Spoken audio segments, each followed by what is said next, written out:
제가 부목사 사역할 때 그 담임 목사님이 이번 11월 달에 우리 부흥에 오시는 김상현 목사님이신데 그 아들이 인수라는 아이가 있었습니다. 그때 고등학생이었는데 지금 이제 신학을 공부하고 목사가 되었습니다. 저 경기도 연천에서 담임 목회를 잘 하고 있는데 그 목사님이 고등학교 때 한 번은 저를 만났는데 아주 답답해하면서 그래요. 목사님, 부산에서 대마도가 보여요, 안 보여요? 보이지. 보이잖아요. 그쵸? 보이죠? 보이지. 왜 그래, 왜 그래? 아니, 제가 부산에서 익산으로 전화 갔잖아요, 목사님. 학교에서 애들에게, 야, 부산에서 날씨 좋으면 대마도가 보여? 그랬더니 안 보인다는 거예요. 내가 봤어. 내가 봤다고. 야, 부산에서 어떻게 대마도가 보이니? 안 보여, 안 보여. 그래가지고 하도 자기가 답답해서 그래, 안 보인다, 안 보인다. 그러고 말았다라는 거예요. 여러분, 제가 그 얘기를 들으면서 그런 생각이 들었었어요. 사람 생각 바뀌는 게 참 어렵구나. 사람 생각이 달라지는 게 정말 어려워요. 그리고 그 생각이 신념이라도 되는 날이면 그 생각 바뀌는 것은 정말 어렵습니다. 사실이라도, 진리라도 그 인정하지 않아요. 그 생각을 바꾸지 않아요. 오늘 여러분은 어떤 분들이십니까? 여러분, 성경을 보면 바리새인들이 그와 같은 사람이었구나라는 사실을 우리가 보게 돼요. 야, 생각 바꾸는 게 이렇게 어렵나? 그런 마음이 들어요. 여러분, 예수님께서 바리새인의 집에 식사 초대를 받아 가셨습니다. 여러분, 예수님과 바리새인들은 상극입니다. 늘 충돌합니다. 바리새인들이 예수님을 향해서 신성모독한다, 또 율법을 폐기한다, 이렇게 매일 공격하지 않습니까? 우리 예수님은 또 바리새인들을 책망하십니다. 외식한다, 회칠한 무덤이다, 그 속에 생명이 없다 라고 늘 책망을 하셨어요. 마태복음 23장 말씀을 보면 화 있을진저를 7번 반복하시면서 이 망할 놈들아, 이 망할 놈들아. 여러분, 바리새인들이 얼마나 심각했으면 우리 예수님께서 그렇게 책망하셨을까요? 자, 그러니 예수님께서 이 바리새인의 집에 식사 초대 받아 가신 것이 얼마나 참 화제가 되는 사건입니까? 그래서 오늘 1절 말씀을 보니까 사람들이 예수님이 식사하실 때 이 예수님을 지켜보았다, 엿보았다라고 했습니다. 이날이 또 하필이면 안식일이잖아요. 야, 도대체 어떤 일이 있을 건가? 저 예수가 무슨 일을 또 할 건가?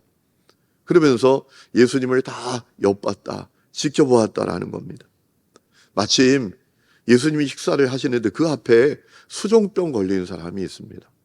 여러분, 수종병은 어떤 병입니까? 이제 몸에 물이 차는 병입니다. 장기를 압박하고 물이 찹니다. 여러분, 몸에 물이 찰 정도면 이거 정말 엄청난 질병 아닙니까? 큰일입니다.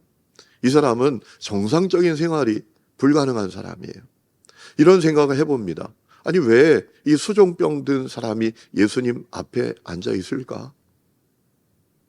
뭐 이렇게 생각을 해볼 수가 있죠. 그 사람이 바리새인의 친척이나 가족일 수도 있겠고요. 또 아니면 이 바리새인들이 예수님을 고발하려고 함정을 만들어 놓았을 수도 있지요. 그렇지 않겠습니까? 어쨌든 예수님께서는 입장이 곤란해지신 겁니다. 예수님이 참 난감한 상황에 처하게 되신 겁니다. 왜냐하면 우리 예수님은 병든 자를 고쳐주시는 분이시기 때문입니다. 예수님은 그가 바리새인 가족이라도 고쳐주십니다.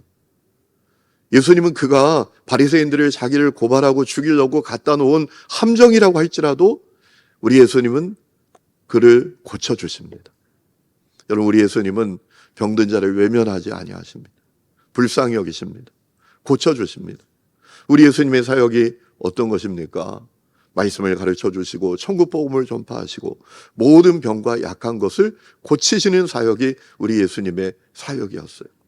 복음서를 보면 예수님께 나오는 사람을 우리 예수님이 다 고쳐주셨다라고 했습니다. 여러분 생각해 보세요.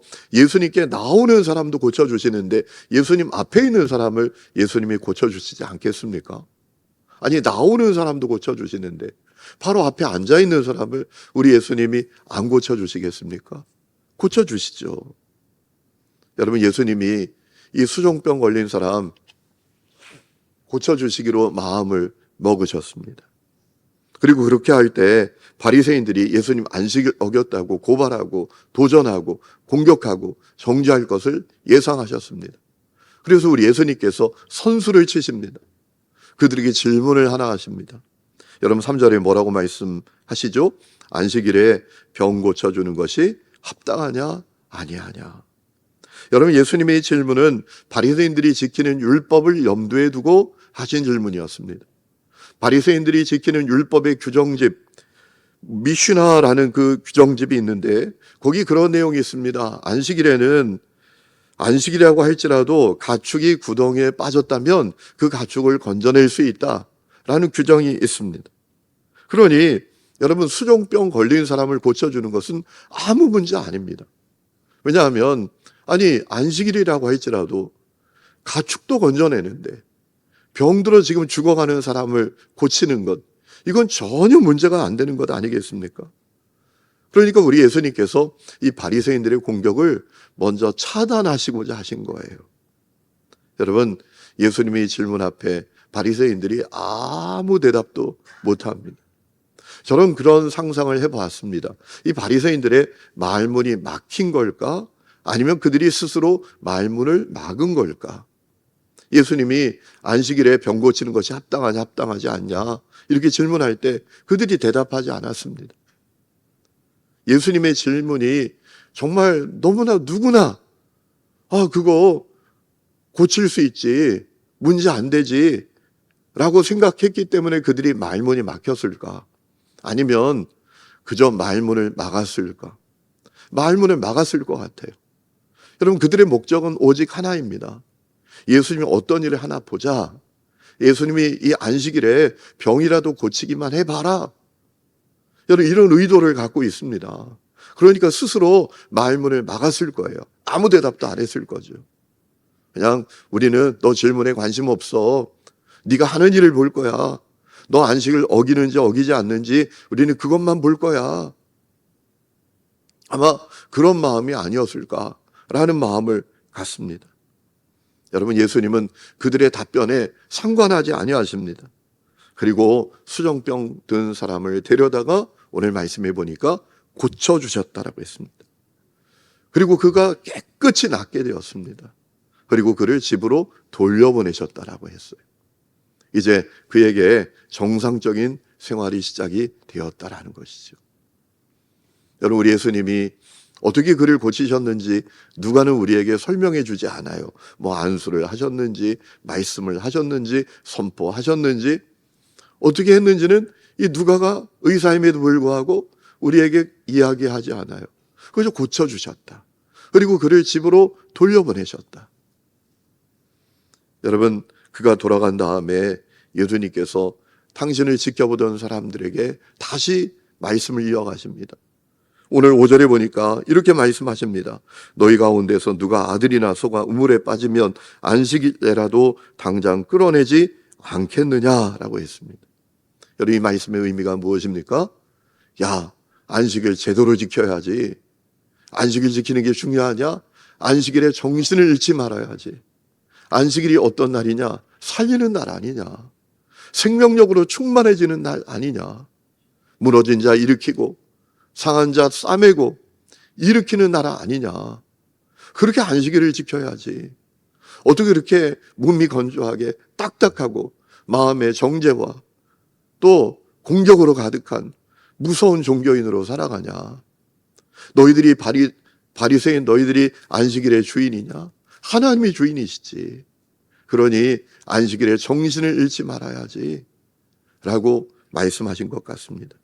그러자 바리새인들이 진짜 말문이 막혔습니다. 들어보니까 그러니까요. 그들은 아무 말도 하지 못했습니다. 이제 스스로 말문을 막은 게 아니라 이제 정말 말문이 막혔다라는 것입니다. 여러분, 오늘 말씀을 통해서 우리는 한 가지 분명한 사실을 깨닫게 됩니다. 우리 예수님은 사람을 고쳐주시는 분이시다라는 겁니다. 여러분, 예수님은 이 병들어 고통받는 사람 외면하지 않으셨어요. 그가 바리새인들이 자기 앞에 데려놓은 함정이라고 해도 상관없어요. 예수님은 그를 불쌍히 여기십니다. 그를 치료하십니다. 고치십니다. 그가 자기를 초대한 바리새인의 가족이 아니라고 할지라도, 그가 자기를 고발하고 죽이려고 이용당하는 도구고 함정이라고 할지라도 우리 예수님은 고쳐주셨다라는 거예요. 예수님께 아무리 피곤한 상황이 온다라고 해도, 예수님께 아무리 엄청난 위험이 다가온다고 해도, 그들의 사악한 음모가 있음에도 불구하고 우리 예수님은 사람을 고쳐주시는 분이셨다라는 것입니다. 여러분, 이 말씀이 저는 너무나 은혜가 돼요. 우리가 살아가면서, 여러분, 내가 해가 되는 일이면 우리가 안 하잖아요. 그렇죠. 그래서 내가 해가 됨에도 불구하고 어떤 행동을 하는 사람을 우리는 위인이라고 부르잖아요. 그렇잖아요. 여러분, 이 예수님의 모습이 너무 은혜가 되지 않습니까? 아니, 뻔해요, 뻔해. 예수님 죽이려고 하는 함정이에요. 그런데 주님은 그래도 상관없어요. 그를 불쌍히 여기시고 고쳐주시는 것입니다. 여러분, 그것이 주님이 가시는 길이었습니다. 그리고 그것이 주님의 사역이었습니다. 마태복음 8장 16절 17절 말씀을 보면 사람들이 귀신 들린 자를 많이 데리고 예수께 오거늘 예수께서 말씀으로 귀신들을 쫓아내시고 병든 자들을 다 고치시니, 다 고치시니. 이는 선지자 이사야를 통하여 하신 말씀에 우리 연약한 것을 친히 담당하시고 병을 짊어지셨도다 함을 이루려 하심이더라. 아멘. 누가복음 4장 40절에도 사람들이 온갖 병자를 데리고 나오니 예수께서 일일이 그 위에 손을 얹으사 고치셨다. 다 고쳐주셨다. 마태복음 4장 24절에도 사람들이 모든 앓는 자, 곧 각종 병에 걸려서 고통당하는 자, 귀신 들린 자, 간질하는 자, 중풍병자를 데려오니 그들을 고치셨다라고 했습니다. 여러분, 우리 예수님은 사람을 고쳐주시는 분이십니다. 그리고 오늘도 그 역사는 계속됩니다. 지금도 계속됩니다. 여러분이 아멘을 하던 말던 지금도 계속됩니다. 지금도 계속됩니다. 히브리서 13장 8절에 예수 그리스도는 어제나 오늘이나 영원토록 동일하시다 라고 했습니다. 지금도 우리 주님은 사람을 치료하십니다. 며칠 전에 제가 로비에서 우리 송도님 가정을 만나게 됐는데 기쁜 소식을 전해주셨어요. 장기에 문제가 있어서 급하게 시술을 받아야 돼요. 병원에 입원해서. 이제 그 시술 전에 병원에 다시 가서 진료를 받는데 의사 선생님이 안 받아도 된다. 안 받아도 된다. 할렐루야. 조는 사람은 깰지어다. 깰지어다. 여러분 깨어나십시오. 눈을 좀 뜨십시오. 여러분 너무 기뻤어요. 너무 기뻤어요.